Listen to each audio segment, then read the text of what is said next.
For many times, we are always challenged, no? On the way how we utter things. Ilabi na kung kita anaa sa dili maayo nga sitwasyon.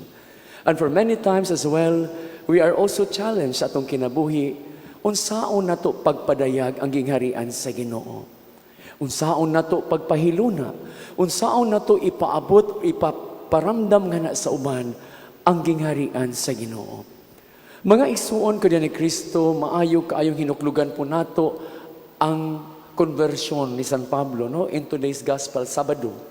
Kaning atong ebanghelyo karon para maniug maka-anticipated man kini. Pero ato sa magamit katong encounter ni San Pablo nga na sa Damascus, no? Because our journey is a journey towards Damascus. Sa atong kinabuhi kanunay kitang gipahinumduman nga diin there are pushes, there are pulls, there are ups and downs nga diin usahay makalimot kita.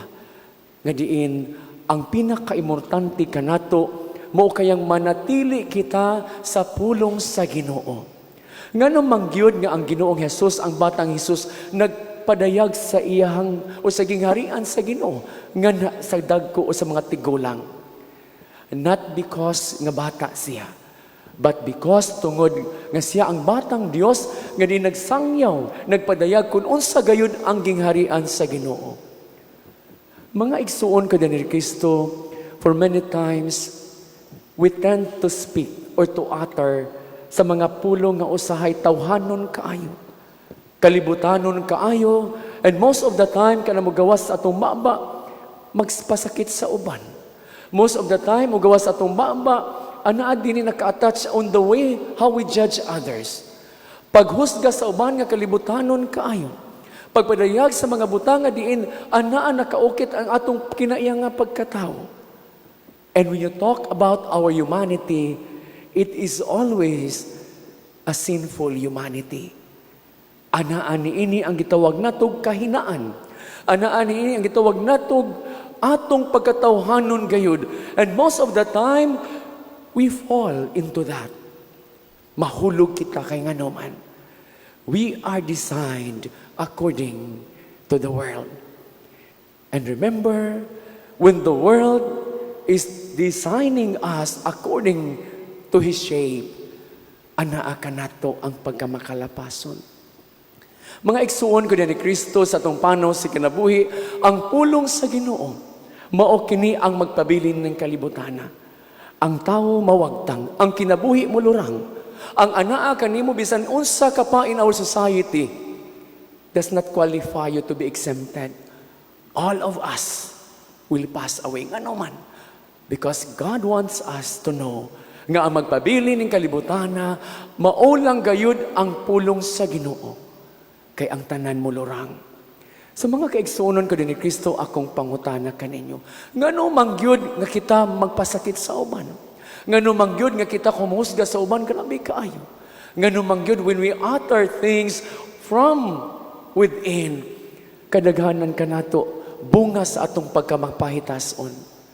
And that is why in the gospel today, no? God professes us nga ang Espiritu sa Ginoo anaa kanako. When the Spirit of God is present kana sa imong kinabuhi, everything that comes out from us is all goodness. Ibig sabihin, puro maayo ang mugawas sa atong mga pulong. Puro maayo ang atong ginahuptan, kay anaa man ang Espiritu kanato. Pero unsaon pagsulod ang Espiritu sa Ginoo kanato kung kita nanatili din sa kinabuhi nga lawas nun? Kung kita nagpabilin nila sa kinabuhing tawhanon kaayo, and to the end, we detach ourselves from the grace of God. And at the point of time, kadalasan ka nato nagpahiwalay nga na sa grasya sa Ginoo. Kaya nga naman, human as we are, we tend to choose on what the world has offered us. Kung unsa ang gihalad sa kalibutan kanato, atuwa kita na amaze, atuwa kita na lipay. Ma-overwhelm pagani kita because we love so much sa kalibutanon nga pamaagi. But where is the kingdom of God there? Remember, the kingdom of the world is not the kingdom of God. Because the kingdom of God offers us everything in goodness. Kung ang tanan maayo, ang tanan nga mugawas nato, maayo usad. Ug ang tanan nga buhaton nato is a product of the goodness of the Lord. So ibig sabihin, kining tanan iya sa Ginoo.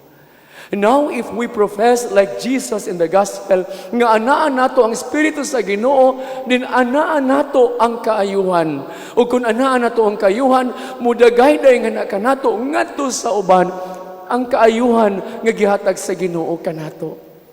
Mga igsuon ko ni Kristo, in our journey sa kinabuhi, matod ko kanina, there are ups and downs. And the path toward the kingdom of God is very slippery. Danlog kaayo. And the moment nga kita maslide ni ini, the moment we forget. And the moment we forget, the moment we choose to be sinful. Mga igsuon ko ni Kristo, tataw kaayo, nga ang pulong sa Ginoo importante kaayo. Ngano man, kung kini anaa kanato, we always preach His gospel, not our own gospel. Because humanity would always compose. Humanity would always make his own way, or always in the opposite side. And that is why the gospel of God will always bring us towards the path of God. Kay ang iyang ebanghelyo, mo kana ang magdala nato ngana sa dalan paingon kaniya.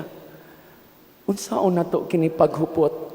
Unsaon pag-transcend sa atong kinabuhi when our lives is governed dina sa kalibutanon nga pamaagi? Mga igsuon ko ni Kristo, matud ko kanina, human as we are, we always have the tendency to be pharisaical. We always have the tendency to be Pharisees. Di man siguro talagsa, pero most of the time nahimo kitang Pariseo. But remember, when Paul decided to walk through Damascus, travel to Damascus, he has the willingness of the heart to encounter the light of God. And that light penetrates into his heart and leading him into transformation. That light transforms him. Kita, are we willing to receive that light? Whenever we hear the gospel, the light of Christ is trying to penetrate us. Gusto mo sulod ang Ginoo kanato every time we hear the gospel. Pero asa man makasulod kung atong kasing-kasing karon puno sa mga basura. Puno sa kayugot, puno sa kahakog, no? Puno sa pagkamapahitason. But thanks be to God that every time we heard the gospel, dili lang nato madungog, but it transcends atong kinabuhi. Og tungod ni ana, we choose to do good tungod kay ang pulong sa Ginoo nituhop man sa atong kinabuhi. Kining mga butanga dili kini mahimo nato lamang. Mahimo kini pinaagi sa grasya sa Ginoo. Sa unsa nga pamaagi? Matud ko kanunay, let us always wear the garments of Christ. Unsa man ang garments sa Ginoo? In the gospel today, Jesus showed how His kingdom would be.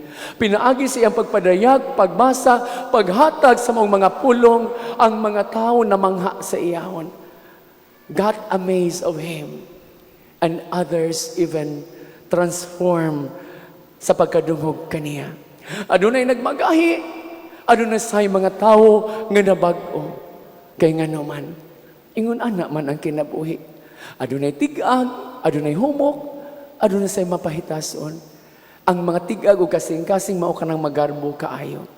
So we are reminded today that as we join in ining kalibutana, wala tay laing huptan, kundili ang pulong sa Ginoo. And that pulong sa Ginoo, we hope and pray that it penetrates into our hearts to the deepest, no? In the deepest sense. Because when it penetrates into the deepest sense, there is always transformation. Muna'y ginaingon, na gusto natong magbago, let's us gauge our hearts to St. Paul. When St. Paul traveled to Damascus, he is willing to be transformed. And when he received the light, he received the light because he wants to receive the light. And that light is the Lord Himself, the very Word of God. That every time we hear the Mass, we hear the Gospel. And every time we hear the Gospel, we are always encouraged to live in Him and to stay in Him. Because in the end, whoever detaches gikan diya sa Ginoo, mapariwara sa kinabuhi. And whoever stays diha sa Ginoo sa gingharian kaniya, makanunay mahatagan og bendisyon og grasya. So an encouragement nato mga kaigsuonan ko is to wear always the garments of Christ. Unsa man ang garments sa Ginoo? Una, let us wear the garment of humility. Ang suot nga atong sulubon, ang suot nga pagkamapausanon. Because only those in humble heart can attest, no? Only those in humble hearts can bend down their knees, no? Can sit down alang sa uban, and can reach out others, and even can listen to God tungod kay anaa kanila ang kasing-kasing nga mapausanon. Kadaghanan ka nato, wala man ni ana. Kadaghanan nato, musimba, no? Pero dili gani kapasaylo. Kadaghanan nato musimba, pero pag-abot sa panimalay, sakit kayo manultis isig kaingon. And until now, ana pa ang kasing-kasing nga lunod dinha sa kagubot o kasuko. That's okay. Embrace that humanity. That's okay. Halgana kung anaa ka ni ana, but allow the light of God to really penetrate in our hearts so that transformation will follow. Okay lang na. We fail, we stumble down, because that is who we are. We are weak. And we keep on mistaking. We keep on mistaking because that is our human side. But what is important there is that you recognize that you sinned a lot. And in your sinfulness, you admitted everything before the Lord and allowing the Lord to govern us. Atong gihayaan ang Ginoo nga magbag-o kanato. Atong gitugutan ang Dios nga mudala nato ngadto sa panaw uban kaniya. Kay matud ko kanunay, walay tawo nga makabag-o siyang kaugalingon. Sa Ginoo lamang ang tanan. You cannot change yourself. Perhaps you can change your image. You can perhaps undergo operations. Kanang imong tangkagon nga ilong, pwede mo nang ipaana. Kanang imong dalunggan, kanang imong ilong bukad-bukad, pwede na mo nang ipa-nose slip. Kanang imong baba nga parehapos akong baba nga galambi ilang, pwede ni mo nang ipanipsan. You can perhaps change the image, but you cannot change your heart by yourself. It is in the mercy of God, it is only in the grace of God that we can be changed. So sa may pasabot ni ini, that we have to have a humble heart sa atubangan sa Ginoo in order for us to change. Ikaduha nga garment unsa man ni? The garment of docility. Nowadays, bisag mubasa kag ebanghelyo, dili maminaw ang tao. They are not teachable nga numan. Ana sila sariling agenda. Sulay istorya, di ba ingnon ka nga kinsa pug ka? Wala magpari ka maminaw siguro na. Pero sulay yung kanang silingan, koreksyon ni di ba masuko. Di ba bantay mo? Mupay nakasala, mupay masuko. Mupay istoryahan, mupay masuko. Di ba? Kabantay mo sa away sa silingan, simple lang kayo. Ang iyang iro, nalibang sa tukaran, ikasabaan, istoryahan, nasuko. Di ba? Ang iyang mga hayop, gikaon iyang mga tanong. Or ni over the bakod, suko kaayo. Or ang music, kusog kaayo. Ang karaoke bar, kusog kaayo. Why? Nasuko ang silingan, hindi katulog. Eh, ni pong kusang silingan, mura po katong naasa kuan. Katrabaho og New York bar. Sige kanta. Why? Nga maingon ana. What's the problem there? It is because wala kanila ang kasing-kasing nga docile. When heart is away from docility of God, lisod na tudluan. May sarili man ang version. May sarili na siyang agenda. Di na ganahan, hambugiro man na. But today's gospel, the Lord is asking us to be docile enough sa iyahon. So that in our docility, God can bring us toward the path paingon kaniya. In our docility will bring us to unity. Because when there is docility, there is always harmony. There is always unity. And that is what the message would convey us today. In our docility, in our humility, there the unity of the community. And not only that, anaan niini ang harmony, kay mao man kini ang gingharian sa Ginoo. Ikatulo, unsa man nga garment? Isuot nato ang kasuotan sa gugma. Matod ko lagi, no? Our existence, our humanity is a story of love. Nga naman. You are created in the image and likeness of God. And so therefore, your story is a story of love. Sa gusto ni magsadili, giumol ka sa gugma. Anaa ka, nag-exist because of love. And now, if we deviate ourselves from the love of God, luoy kayo ta, nga naman. Kadili man ingon ana ang gugma sa Ginoo. Let us wear the garment of love that Jesus showed to us on the cross. That even in everything, He gave all tungod sa gugma. Your story is a story of love, regardless of how many times we fail, regardless of how many times we stumble, but that is the story of love. Unsaon man nato paghupot ni ini, atong puy-an. So uto nato, puy-an nato, so that every day in our journey, every action, every word that is uttered, every time we go out, the language would always be the language of love. And when it is always the language of love, there is always unity and harmony. Why? Because the light of Christ penetrates into our lives. Nga namang mo penetrate siya, o nga namang makasulod siya, it is because you are wearing the garments of Christ. Dili sayon, lisod ang tanan. But in the end, when we truly submit ourselves, when we truly submit our intentions nila sa Ginoo, ang tanan mahimo.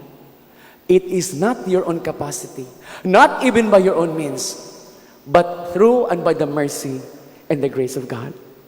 Hinaot unta nga sa atong panaw sa kinabuhi ni Ikatulong ka Domingo sa ordinaryo nga panahon, atong mahuptan nga adunay pailabaw niining tanan, ang pagpuyo sa pulong sa Ginoo ug paghigugma sa Ginoo nga nasa atong kinabuhi.